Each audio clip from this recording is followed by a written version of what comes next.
as if there is no friction in price.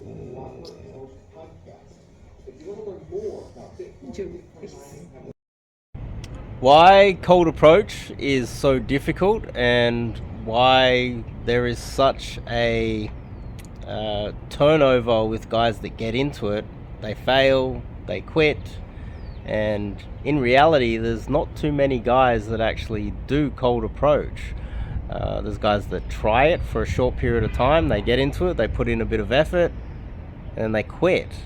I would say the turnover of guys that get into learning cold approach, Daygame, even I would say the night guys that get into night game, hitting the clubs and trying to find love in the nightclubs. That has a higher retention rate, I would say, because those guys, they can compensate with alcohol and drugs, and there's other reasons to keep them doing it, regardless of what their success rate is. Obviously, the highest success rate is swiping right on dating apps, because anybody can do that. But cold approach during the daytime, or just cold approach in general, it is complicated. And the most common thing that I hear from guys is, I just need to approach more and I will figure it out. Sure, you might get lucky, sure, but this cold approach is far more complicated and far more difficult than you could ever imagine. There's guys that have been doing it for many years just to get to an intermediate level, and there's a lot of guys that have been doing it.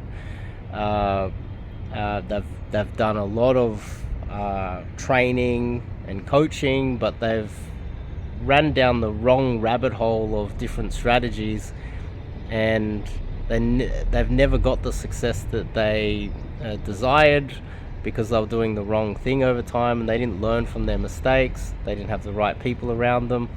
It's quite common, but keep in mind, there is a caveat here, is that if you just think, oh, I'll just do more approaches and I'll get success, well, then what you're technically doing is you're probably more attractive than the girls that you are meeting.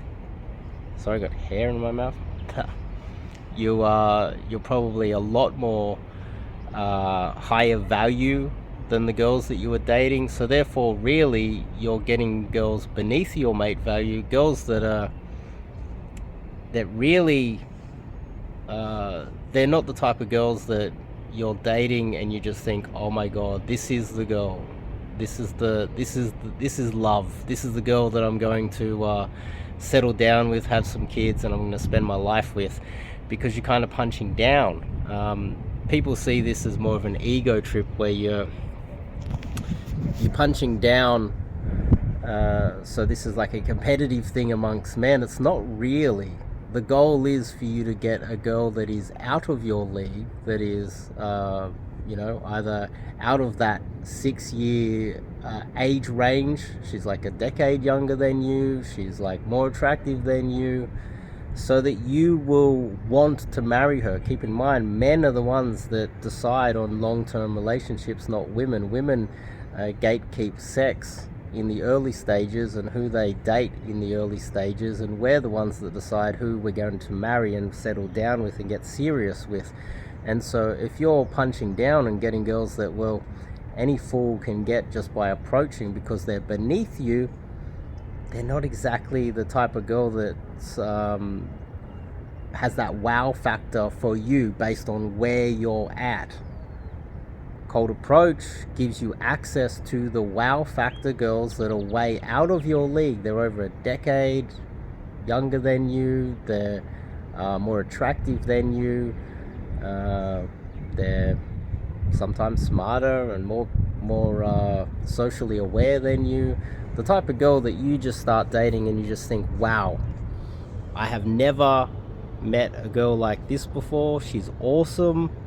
I'm going to work really hard on building a relationship with her. And if I get a chance, I'm going to lock her in on a long-term relationship. And this is also part of the aspect of why... Aspect? part of the reason why a lot of people get the whole idea about cold approach and dating wrong is they think that we're out here just banging lots of one night stands. We're not. We're looking for legitimate love. We're looking for the one. We're looking for a girl so out of our league, not so that we can compete with other men like all those losers in the group chats. We're getting a girl that's out of our league so that she has that wow factor. So we wake up in the morning next to her and go, wow, I'm so lucky to have her. I'm going to lock her in. I'm going to build something with this one. This is the one. But if you're punching down, this is the Tuesday night one night stand girl that you're not going to build anything serious with, then, well, you're going to be trapped in the Tuesday night one night stand with the girl that is beneath your mate value, and you'll probably be struggling forever. So ultimately, getting the hottest possible girl and the highest value girl that you possibly can as soon as possible and locking her in is better for everybody involved and society. So think about it from that point of view. Cold approach, it's not just about doing more approaches. It isn't. It's not a numbers game either. There's strategies involved. It's complex. You can't just ask me, what's your opener, Dave? You know how many times I hear that? Come do some coaching. It is far more complex than what is the opener. It's how are you positioned? How are you approaching? Where are you approaching her? What about your timing? Are you coming off awkward? What about your body language? What is your strategy when you approach her? Like, even just down to the smallest aspect of it, like are you getting her Instagram or her phone number? Are you messaging her on WhatsApp? Are you using an app? Just minor things. What is the first text message that you are sending her, and what is the time between approach, getting her contact information, and sending that first text message, and what is it that you send, and what is your strategy for the first date, and when should you line up the first date? All of these things are quite complex, and people don't fully realize that. So the point I'm trying to make is that the reason why there's such a high turnover with guys that get into cold approach is because they think that they can figure it out. They have, basically there's a few different things that they constantly say. One is, I just need some wings because, well, I can't approach by myself. I need a buddy to hold my hand, which is kind of it. Second one is, I'll figure it out myself. I just need to approach more. So it's basically the same thing. I just need to put myself in front of girls and then magic will happen. It's like me saying, look, just put me in front of the exam for the PhD. I'll write my thesis on the first attempt and you can give me a PhD. It is not that easy. There's a reason why there are coaches out there, and there's a reason why there's guys double your age that are shorter, uglier, less attractive than you, disabled, poor, living in squalid conditions and still getting better girls than you. It's because they have a PhD in this stuff, like myself. I just wanted to make that point because, not in a bad way, I just think that too many guys think that they can figure it out by themselves, and I think the churn rate is high enough. It's enough evidence that you can't just figure it out yourself. I don't think you can figure it out yourself. Don't get me wrong, there are guys that can, and there are guys that have. Myself and a bunch of my wings have, and they've been very successful, but the shortcut is to get some form of coaching. That means you're gonna have to outlay some money, and if you've run down the gauntlet of trying to figure this out yourself and you haven't had much success, and it's been a few years, you've been in the groups, you've met up with wings, they've told you things, you've tried those things, ask yourself, have those things worked? Have you got the success that you desire? Have you dated any decent girls, let's just say in the last 3 months? If it's not 3 months, how long are you supposed to wait?